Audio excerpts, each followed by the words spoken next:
ज़ीशान अज़हर की तरफ से प्यार भरा सलाम। और कहते हैं कि कुछ चीज़ें हम फॉर्म कर रहे होते हैं वो ऑन टाइम फॉर्म नहीं होती हैं, और इसको कहते हैं नेचर ऑफ लाइफ। और अल्लाह तबारक व तआला ने जो चीज़ लिखी है जैसे होनी है वो अपने टाइम पर होती है। यानी सूरज अपने टाइम पर तुलू होता है, गुरूब अपने टाइम पर होता है, और इसी तरीके से रात अपने टाइम पर आती है, और उस रात की अंधेरे पर गलबा खाती हुए सुबह की किरणें बिखरती हैं। उसको ज़िंदगी का एक मोमेंटम कहते हैं। और इसी के साथ साथ हमारा मोमेंटम थोड़ा बिगड़ गया, तो इसलिए हम जल्दी जल्दी इंट्रोड्यूस करवाएंगे अपने गेस्ट को।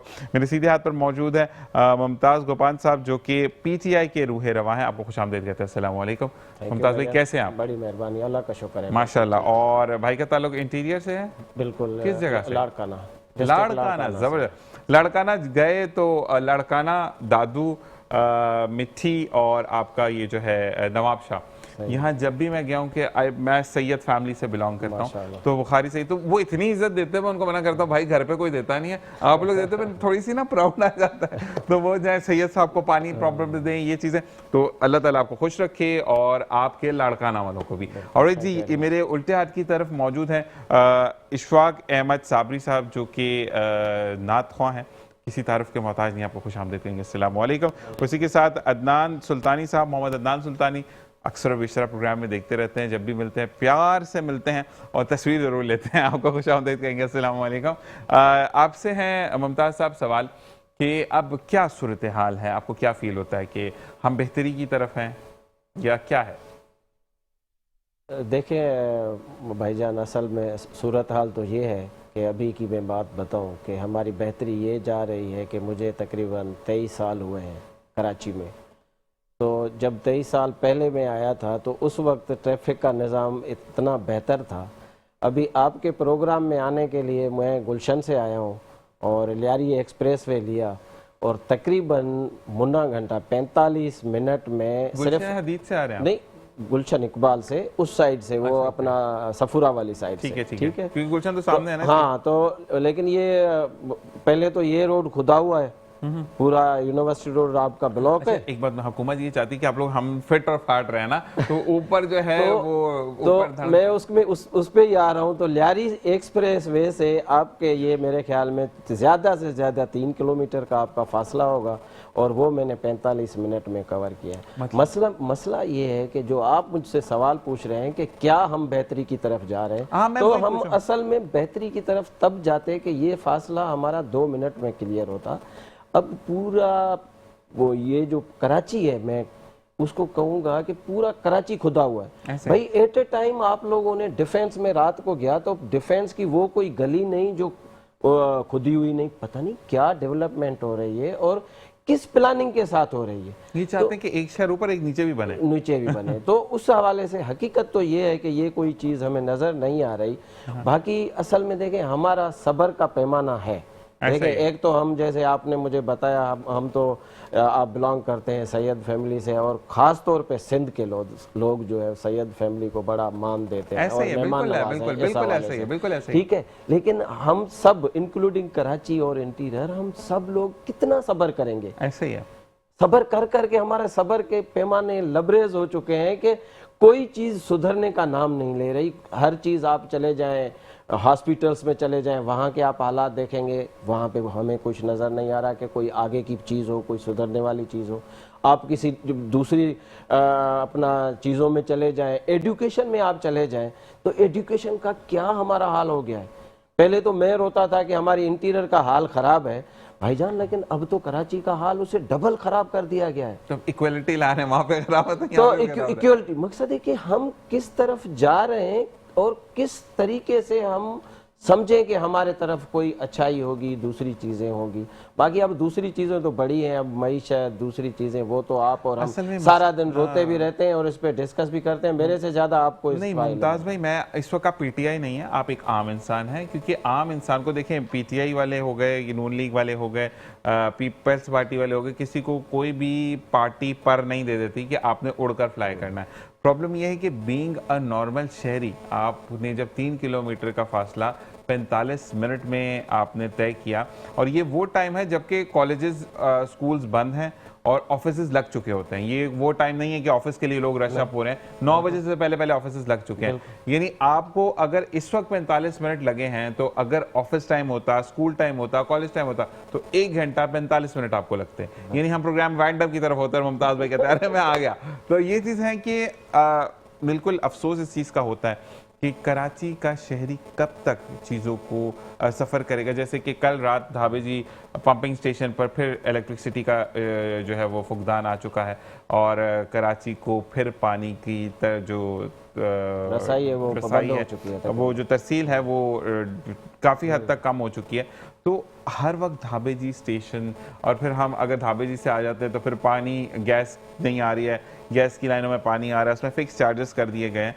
तो इट्स मीन कि अब वाकई में एक रिपोर्ट मैंने पढ़ी कि पाकिस्तान में पर डे पर इतना बच्चा पैदा नहीं होता जितने पासपोर्ट बन रहे हैं, उससे डबल लोग मुल्क से बाहर जा रहे हैं। तो यही चीज़ है कि पाकिस्तान को या तो खाली डायरेक्ट बोल देंगे भाई खाली कर दें, तो स्टेबल ऑन करना चाहिए। स्टेबल ऑन जब तक चीज़ें नहीं होंगी हम निज़ाम को स्टेबल ऑन नहीं कर सकते। और मैं एक चीज़ थोड़ा सा इंटरप्ट करूँ, आपने अभी बोला, मैं यहाँ पे जब बैठा हूँ, मैं सिर्फ एज ए पाकिस्तानी और एज ए सिटीज़न जो मेरा राइट है, ठीक है, मैं पार्टी को अलग रख के बैठता हूँ। और मैंने सारे जो भी प्रोग्राम किए हैं, अगर दूसरे पॉलिटिकल पार्टी के लोग बैठते हैं तो वो कहते हैं पीटीआई वाले आप एक पहले आदमी हो जो इस तरीके की बात कर रहे हो। देखिए हम रियलाइज करें, हम अपनी हुकूमत पे क्रिटिसाइज नहीं कर रहे, हम अपने निज़ाम पे, सारी चीज़ों पे देख रहे हैं कि हमारी बेहतरी कब आएगी, किस तरीके से आएगी, किस वैल्यू से आए। इस तनाजुरों में अगर आप लाहौर चले देखें, पानी शानी आगे चीज़ें, यहाँ पे भी पानी भर जाता है, ठीक है। बारिश कल हैदराबाद में परसों बारिश हुई, हैदराबाद भर गया, बड़ा भर गया, और अभी आप जाएंगे तो नहीं है। देखें उस वक्त एक फ्लो था, ठीक है, वो हम समझ रहे, लेकिन वहाँ की जो डेवलपमेंट है, दूसरी चीजें हैं वो नजर आती हैं आपको। हैदराबाद में नहीं, मैं लाहौर की बात तो बाकी में ठीक है, आप इस्लामाबाद चले जाएंगे, भाई थोड़ी सी प्लानिंग तो होती है ना, फ्यूचर की प्लानिंग। मैं कह रहा हूँ कि कौमें सोचती हैं फ्यूचर के हवाले से कि 100 साल ये हम रोड बना रहे हैं, इसके बाद 100 साल के बाद क्या होगा, 20-25 साल 30 साल के बाद यहाँ पे कितनी रश होगी। जैसे मैं 23 साल की बात कर रहा हूँ तो उस वक्त इतनी रश नहीं थी, यही रोड थे, यही सारी चीज़ें थी, वो सारी चीज़ें, निज़ाम ठीक था, चल रहा था। तो इतने टाइम में आप लोगों ने कुछ ही नहीं किया 23 साल में कि अब वो सारा मामला यहाँ पे। अच्छा, एक चीज़ मैं आपको, मुझे जो बहुत अच्छी लगी मुमताज़ भाई, आपके लिए मैं कहूँगा कि आज पार्टी इक्तदार में नहीं है आपके, ठीक है, बात हो रही है सब कुछ, लेकिन आप शहरी तो तब भी रहेंगे जब पीटीआई है, आप शहरी तब भी रहेंगे जब पीटीआई नहीं है। तो बिल्कुल एक बहुत पॉजिटिव नोट लेकर आए हैं कि भाई पहले तो आम शहरी होकर सोचे ना कि अगर पीटीआई का झंडा लगा दिया, बहुत बड़ा स्टिकर लगा दिया, गाड़ी उड़ेगी नहीं। बाइक है आपके पास, गाड़ी है या ट्रक है या जहाज तो फिर उड़ जाएगा, रोडों पे नहीं चलता, लेकिन जो भी चीज आपके पास मौजूद है वो उड़ेगी नहीं। तो आपको पार्टी के अलावा आम शहरी बनकर सोचना, जो वाकई में बड़े प्रॉब्लम्स हैं। इस पर मजीद मैं आपसे बात करूंगा, लेकिन कहते हैं कि जब अल्लाह तबारक ताला का नाम आप प्रोग्राम में शामिल करते हैं, अपने ज़िंदगी के अमल में शामिल करते हैं, तो ज़िंदगी बड़ी बेहतरीन होती है। और इसी के साथ इशफाक अहमद साबरी साहब से मैं गुजारिश करूंगा कि हमदे बारी ताला से महफिल में वो नूर भी खेलें कि अल्लाह तबारक ताला का ख़ास करम ना सिर्फ हम पर बल्कि हमारे देखने वालों पर भी हो। बिस्मिल्लाह रहमान रहीम। अल्लाह या अल्लाह या अल्लाह या अल्लाह या अल्लाह या अल्लाह अल्लाह या अल्लाह। तू ही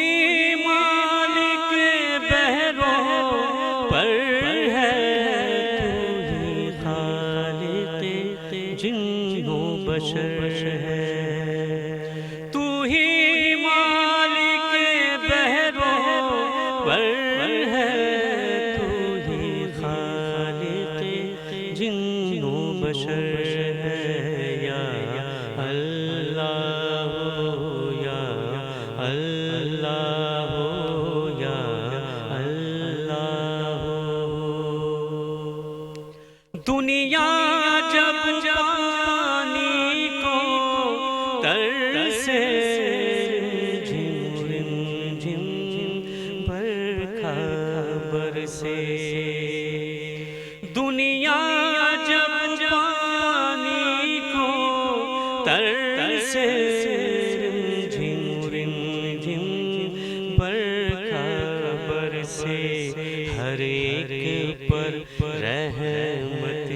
नजर है या अल्लाह हो या अल्लाह हो या अल्लाह हो या अल्लाह हो या अल्लाह अल्लाह या अल्लाह हो। एक पर अपनी नजर करम रखिए, लेकिन नजर करम हासिल करने के लिए जब अल्लाह तबारक व तआला के घर से सदा आती है अल्लाहु अकबर, तो उसी वक्त अपना काम बंद करें, नमाज का रुख करें, नमाज की तरफ जाएं, तो अल्लाह तबारक व तआला, आप दुनिया के काम छोड़ें, अल्लाह तबारक व तआला आपके लिए दुनिया और आखिरत दोनों की मंजिलें आसान कर देगा। इसी के साथ एक वक्फा देखते रहिए मुस्कुराते सुभावित ज़ीशान साहब। और इसी ना वेलकम बैक। और इसी के साथ साथ हम चीज़ों को देख रहे हैं, एक और गेस्ट ने हमें ज्वाइन इन किया है, लेकिन हम उनको थोड़ी सी ब्रेक के बाद ऑन द एयर करते हैं। अच्छा जी, हम आएंगे मुमताज़ साहब आपकी तरफ। अच्छा, मुझे ये बताएं कि एकदम से फ्लक्चुएशन दोबारा आ रही है पेट्रोल के ऊपर। अगर हम बात करते हैं कि पेट्रोल को एकदम से जो है वो बढ़ाया जा रहा है, या हम ये ज़रूर कहेंगे कि अब उस पर एक टैम्पटॉन्ट किया जा रहा है कि ये IMF के थ्रू, क्योंकि प्लान्स थे और चीज़ें सब IMF पर डालना, कहाँ तक आवाम के साथ इंसाफ है?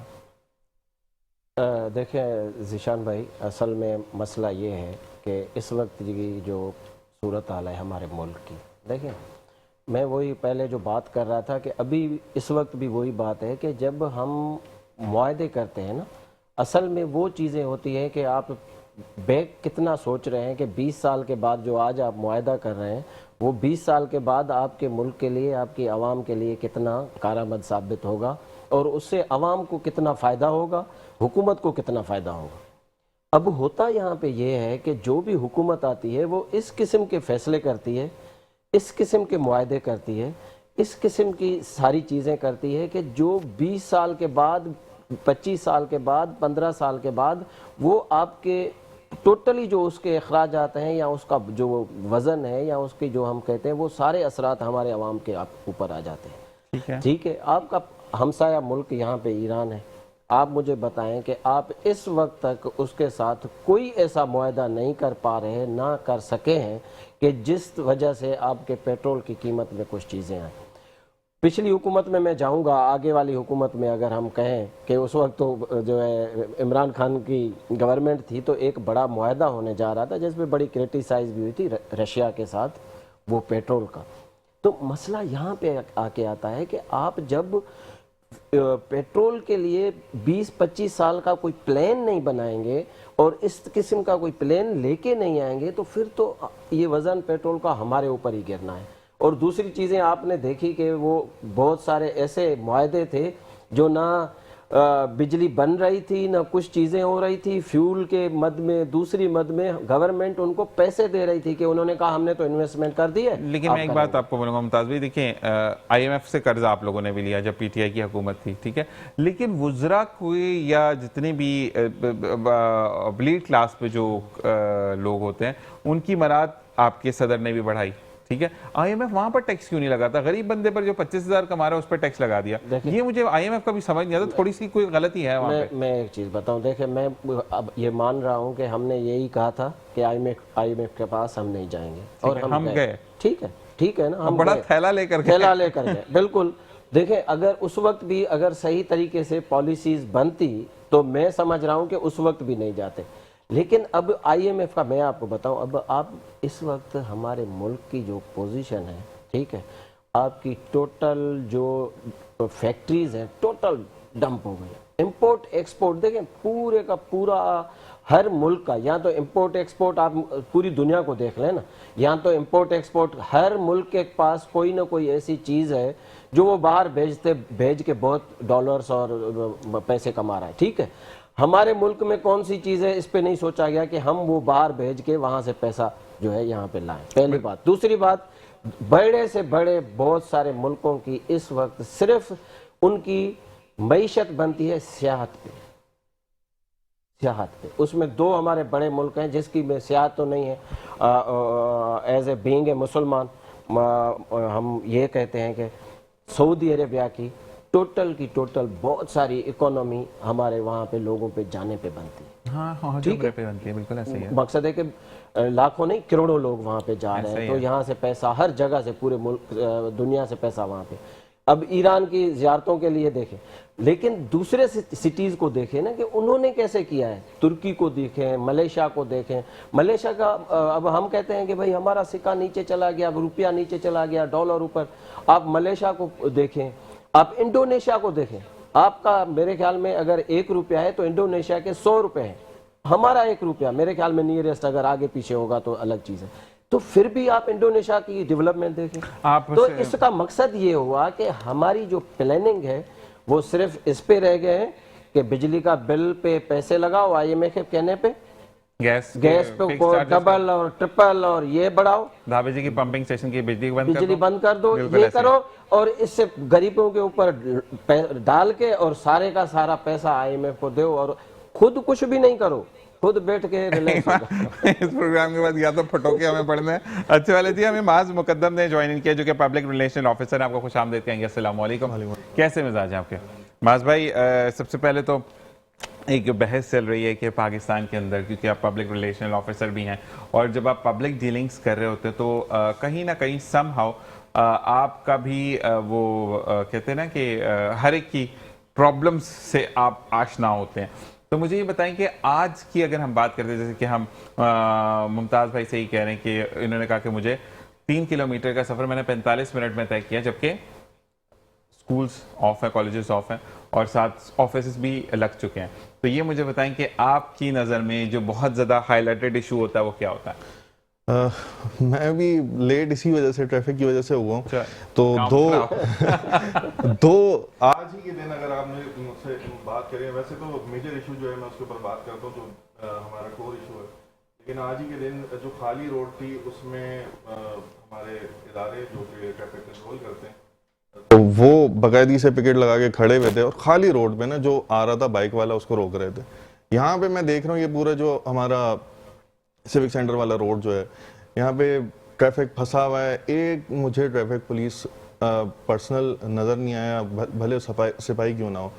तो कहने का मकसद ये है कि हमारे इदारे बने हुए हैं, हमारी इंटेंशंस कुछ और हैं। जो मेजर इशू जो है मैं समझता हूँ as a nation, as a शहर, हमारा लिटरेसी बहुत बड़ा इशू है और एजुकेशन के ऊपर हमें बहुत काम करना चाहिए। एजुकेशन जो है हमारी एजुकेशन अगर हम लोग कंट्रोल कर लें तो ये वाली जो इंटेंशंस हैं हम लोग सही जगह पे लगाएं, ना कि हम लोग गलत जगह पे गलत। बिल्कुल ऐसे ही है। मैं अगर आपको बोलूं माज भाई, तो आपने कहा कि सिविक सेंटर पे आपने एक ट्रैफिक पुलिस वाला नहीं देखा। असल में वो खाली जगह पे इसलिए करें, सलाम दुआ अच्छी होती है वहाँ पे। यहाँ सलाम दुआ नहीं हो सकती ना, तो सलाम करते हैं फिर दुआ लेते हैं उनसे, तो प्रॉब्लम सॉल्व हो जाती है। तो हाँ, सलाम बुरी बात है। सलाम दुआ छुपे अल्फाज में बोल रहा था।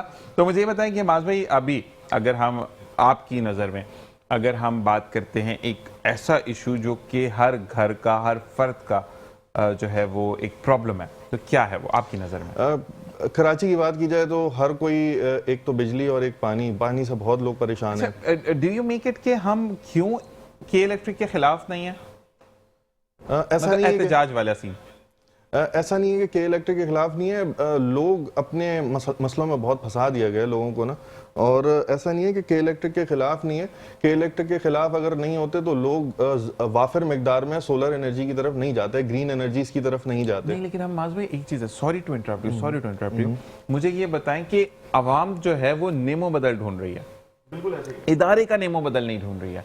हम पर्सनली देखें, अगर आपके घर पे सोलर लग रहा है, आपको ग्रीन या वो रेड मीटर जो भी है लगाना है, मुझे ये बताएं कि खरीदारी भी आपकी, चीजें भी आपने लगवाई, सब कुछ किया, उसके बाद आपने बेचना भी मस्ट है, नहीं बिक रहा तो फिर वो काम भी खराब है। इसमें तो खैर वो कॉम्प्लिकेशंस वो अलग हैं वो, लेकिन ये जिशान भाई, ये जो के इलेक्ट्रिक का तो मुतबादिल है ना, ये अवाम ने नहीं ढूंढना, ये तो हमारी हुकूमत ने देखना है ना। नहीं, आप कश्मीर में देखें ना, उन्होंने उठा के बंदे नीचे फेंके, 3 रुपए सबसे मैक्स यूनिट है उनका। तो आप चाहते हैं यहाँ पे भी बंदे उठा के ना फेंके, लेकिन आपका एहतजाज ऐसा हो जो प्रोडक्ट है वो।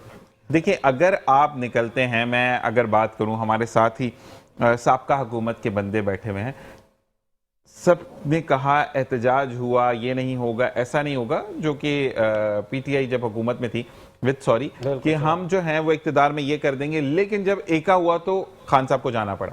ऐसे ही है, हम क्यों, जब वाकई में जो भी ऑनेस्ट की चीज़ें डेवलपमेंट्स उस अभी भी हो रही हैं, उस वक्त भी हुई, हम इसको गलत नहीं कहेंगे कि देखिए अचीवमेंट्स तो है ना, अगर आप बिल्कुल ही आंखें बंद कर लेंगे तो चीज़ें गलत हो जाएंगी, लेकिन हमारी आवाम क्यों नहीं ये मुतालबा करती कि ठीक है आज खुदादाद के अंदर 5 दिन हो गए हैं, 10-12 बजे लाइट आती है, 2:30 बजे तक सिर्फ 2.5 घंटे के लिए वो लाइट देते हैं, उसके पूरे 12 जो आवर्स उसमें लाइट नहीं होती। इसमें दो बातें हैं कि एक तो अवाम को सोचना चाहिए, दूसरा ये कि ये अल्टीमेटली ज़ीशान भाई ये अवाम क्योंकि या तो एहतजाज कर ले या तो अपना काम कर ले, अवाम भी तो कामों में फंसी हुई है ना। ये काम अल्टीमेटली लोकल गवर्नमेंट्स और जो लीडर बने हुए हैं, जो इलाकों के लीडर बने हुए हैं, जो कहते हैं कि भाई मैं MP MNA हूँ और क्या कहते हैं जो अभी इस वक्त हुकूमत में मौजूद हैं, ये उनका काम है कि यार मेरा जो ये कॉन्स्टिट्यूंसी है, ये जो मेरा इलाका है, उसमें 2.5 घंटे बिजली क्यों आ रही है। और आपने मुतबादल की बात की तो ऑब्वियसली के इलेक्ट्रिक का मुतबादल होना चाहिए। आप के सामने मिसालें हैं ऑस्ट्रेलिया की, ये न्यूजीलैंड की, कि वहाँ पे मल्टीपल ऑप्शंस हैं आपके पास कि आपने कौन से कंपनी की इलेक्ट्रिसिटी लेनी है। तो there must be options, more options, के उसमें लोग जो हैं तंग आके सिर्फ के इलेक्ट्रिक के खिलाफ एहतजाज नहीं करें। जैसे आपके पास टेलीकम्युनिकेशन में मल्टीपल ऑप्शंस हैं, तो इसी तरीके से यहाँ पे भी ऑप्शंस होने चाहिए। तो ये अल्टीमेटली काम हुकूमत का है, चाहे वो 2.5 घंटे किसी के घर में बिजली आ रही है, उसको देखना, उसको मॉनिटर करना और उसको प्रोवाइड करना, वो यूटिलिटी प्रोवाइड करना, क्योंकि वो उसके बरक्स, उसके बिहाफ पे वो बिल भी तो पे कर रहा है। ऐसा नहीं है कि बिल पे नहीं कर रहा होगा वहाँ पे। तो ये अल्टीमेटली काम हुकूमत का है कि मैं देखूं कि मेरे इलाके में मेरी आवाम के साथ क्या मसला चल रहा है, मैं उसको ओवरकम करूं। अच्छा देखिए माज भाई, प्रॉब्लम ये है कि हमारे यहाँ पे ना अगर कोई आवाज़ उठाता है तो मैंने ये देखा है, मुमताज़ भाई आपके साथ भी ये सवाल है कि मैंने के इलेक्ट्रिक को हावी देखा है हुकूमत के ऊपर। हुकूमत ऐलान करती है कि हमने जो है वो ₹1.5 पैसे कम कर दिया, ₹1.5 पैसे कम हो गए मान ली, ठीक है, विद इन द 3 डेज वो कोई नया टैक्स ले आते हैं जो ₹4 होता है, जस्ट बिकॉज ऑफ मोनोपोली। वही मुतबादल अगर हमारे पास आ जाएगा तो ऑब्वियसली ये इनकी जो क्या कहते हैं बादशाह खत्म हो जाएगी। अब वही वाली चीज़ है कि एक थी, आपने खुद देखी होगी, मैं किसी को प्रमोट नहीं कर रहा, लेकिन एक खाने वाले पांडा भाई थे, अब खाने वाले पापा भाई भी आ गए। तो अब वो पापा भाई और खाने पांडा भाई जो हैं, वो मसला ये हुआ कि अब कंपटीशन आ गया। अब अगर फ्लेक्सिबिलिटी, फीजिबिलिटी, अवेलेबिलिटी देखें तो दोनों की बहुत ज्यादा तगड़ी हो गई है। तो यही चीज है कि हमें नेमो बदल तो चाहिए, बिल्कुल चाहिए। ये हमारे सोचो हम दोनों मिलकर प्लांट लगा लेते हैं, छोड़े मात भाई, ये हमारे भाई बैठे हुए, इनकी हुकूमत में शंघाई के साथ, इनकी हुकूमत से थोड़ा सा पहले शंघाई जो एक कंपनी थी पावर, उसके साथ हमारा मुआहदा चल रहा था, लेकिन सडनली जब खान साहब की हुकूमत आती है तो वो हमारे मुआहदे ख़त्म हो जाते हैं। हम IBPs के साथ मजीद मुआहदे कर लेते हैं और हम आज आपके सामने बैठे हैं 2.5 घंटे। हमने तो खैर कदर नहीं की। डॉक्टर अब्दुल कदीर खान ने कहा था कि मुझे ये चीज़ें मंगवा दो, अगले 200 साल की बिजली मैं बना कर जाऊंगा, बिल लेने की जरूरत नहीं है। हम कदर नहीं करते हैं हमारे पाकिस्तान। ज़ीशान भाई देखें, बात ये है कि भाई ने बड़ी एक अच्छी ज़बरदस्त बात की कि इस वक्त जो करंट सिचुएशन है हमारी मुल्क की, कि मुल्क किस तरीके से ठीक हो। पहले जो भाई ने कहा कि एजुकेशन हमारी ठीक होनी चाहिए, जो आप जा रहे हैं ना कि एजुकेशन क्यों ठीक होनी चाहिए, कि हर आदमी अवेयर हो कि मुझे क्या करना है, ठीक है, मुझे क्या करना है। मकसद है कि देखें ये प्रोटेस्ट और ये सारी चीज़ें पूरी दुनिया में होती हैं, कोई वो ऐसा मुल्क नहीं है जहाँ पे इस तरीके का कोई प्रोटेस्ट नहीं होता या कोई गवर्नमेंट कोई गलत पॉलिसी लेके आती है उसके ऊपर खड़े हो जाते हैं। हमारे मुल्क में क्या होता है कि एजुकेशन की आपकी जो पोजीशन है वो कहाँ है, आपके कितने लोग स्कूलों से बाहर हैं, दूसरी चीज़ें। और दूसरी चीज़ के जो भाई कह रहा है, मसला ये नहीं है, मसला सिर्फ इलेक्ट्रिसिटी तक नहीं है। किस चीज़ पे एहतजाज करेंगे ज़ीशान भाई, मुझे आप बताएं। आपके रोड खुदे हुए हैं, आपकी डेवलपमेंट नहीं है, आपकी कराची का कचरा नहीं उठ सका। इस वक्त लाहौर ने जो है चाइना के साथ पूरे लाहौर का, आप लाहौर के यहाँ अगर आपको हो सकता है पता हो, उन्होंने एक कॉन्ट्रैक्ट साइन किया जो यहाँ पे हो रहा था कराची में, चलता वो पता नहीं किसके नजर हो गया और लाहौर वालों ने कर लिया। अब लाहौर में आपको कचरा नजर नहीं आएगा। इस्लामाबाद में वो चाइनीज के साथ उन्होंने कर दिया, वहां पे कचरा नजर नहीं आएगा। तो कराची ने कौन सा कसूर किया है भाई? यहाँ पे भी अरबों रुपए की बजट है। अगर चाइना से आपका मुआहदा हो रहा था ये कचरे वाला, तो वो कर लेते। आप तो कचरा नहीं, किस पे हम एहतजाज करें? दूसरी चीज जो भाई ने कही, देखें न्यूयॉर्क एक बड़ा सिटी है, न्यूयॉर्क में 4 पोर्शन बने हुए हैं न्यूयॉर्क के, 1 2 3 4। उसमें हर कंपनी को अलग अलग एक दिया हुआ है पोर्शन, पार्ट 1 2 3 4। उसको ये कहा गया है कि आवाम हमें फीडबैक देगी कि कौन सी कंपनी हमें अच्छे तरीके से अवेल कर रही है और हमें ट्रीट कर रही है। उसके साथ हम फिर दोबारा अगर कोई शिकायत होगी तो हम दूसरा कॉन्टेक्ट उसको दे देंगे। आप मुझे बताएं तो वो तो वहां पे क्या हो गया? इलेक्ट्रिसिटी वो लेंगे भी, लेकिन वो इस प्यार मोहब्बत के साथ उससे बात करेंगे कि वो फीडबैक जो आएगा, बैकअप जो आएगा आवाम का, वो अच्छा। हमारे पास बैकअप क्या, हमें तो मारते हैं, हमारे ऊपर एटीसी की एफआईआर काटते हैं। आप बैठे तो सही रोड पे, एटीसी की एफआईआर हो जाएगी। एक बंदा जो भाई को आप कह रहे हैं कि भाई एक बंदा जो मेरे जैसा, मैं तो वकील हूँ, ठीक है, दूसरे डॉक्टर है बेचारा, दूसरा किसी जगह पे दूसरी चीज है, वो किधर जाएगा? हमें ब्रेक का कहा जा रहा है, ब्रेक की तरफ जाएंगे। लेकिन एक बात मैं कहूंगा, मुमताज भाई ने कहा कि मैं वकील हूं, तो 2 इंच लोग दूर होकर बात करते हैं, वकील से लोग डरते हैं, ये जानेंगे अगले। हम ब्रेक के बाद देखते रहिए मुस्कुराती सुबह।